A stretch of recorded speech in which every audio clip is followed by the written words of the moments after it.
கணித பாடம் கற்கண்டி இன்னும் மனதில் அப்படியே பதிந்து கிடக்கிறது. ஆனால் மைதானத்தில் மாணவர்கள் சூழ 10ஆம் வகுப்பு பொதுத்தேர்வுக்கான போதனை போது என் பள்ளி ஆசிரியர்களை அறிமுகமானது இந்த வாசல்.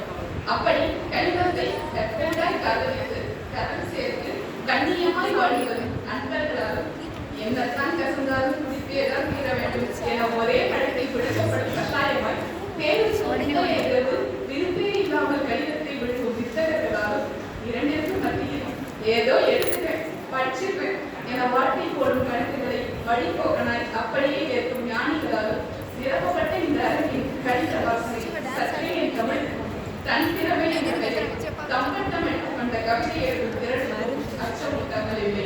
இது நீங்கள் ஏன் கேட்க வேண்டும் என்னிடம் இல்லை. இது எவ்வளவு ரிலேட்டடாக இருக்கும் எனக்கு தெரியவில்லை. பின்பு என் குழந்தைகளுக்கு எதற்கு இந்த மேடையின் மதிப்பும் சென்ற ஆண்டு கேட்டதை போலவே இவ்வாண்டு மன்றாடுகிறேன்.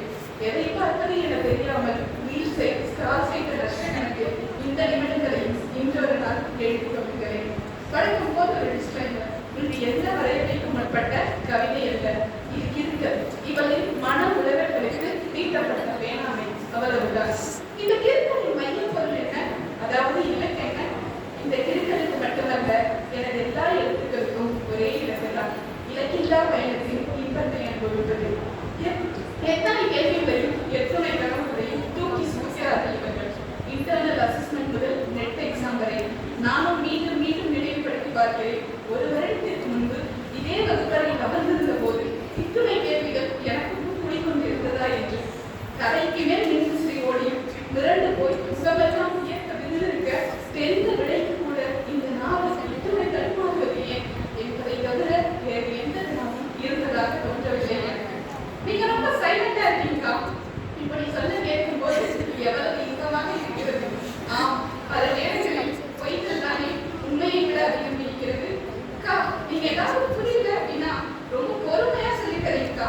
மீண்டும் சொல்கிறேன், இவர்களுக்கு உண்மையை விட பொய் தான் அதிகம் இருக்கிறது என்று உண்மை மிக தெளிவாக புரிந்திருக்கிறது.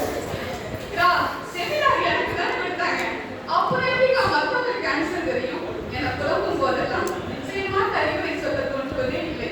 ஒரு ரசிகையாக அந்த புலம்பலுக்கு பின்னுள்ள நியாயத்தை நிதானமாக ரசிக்க மட்டும்தான் முடிகிறது என்றார்.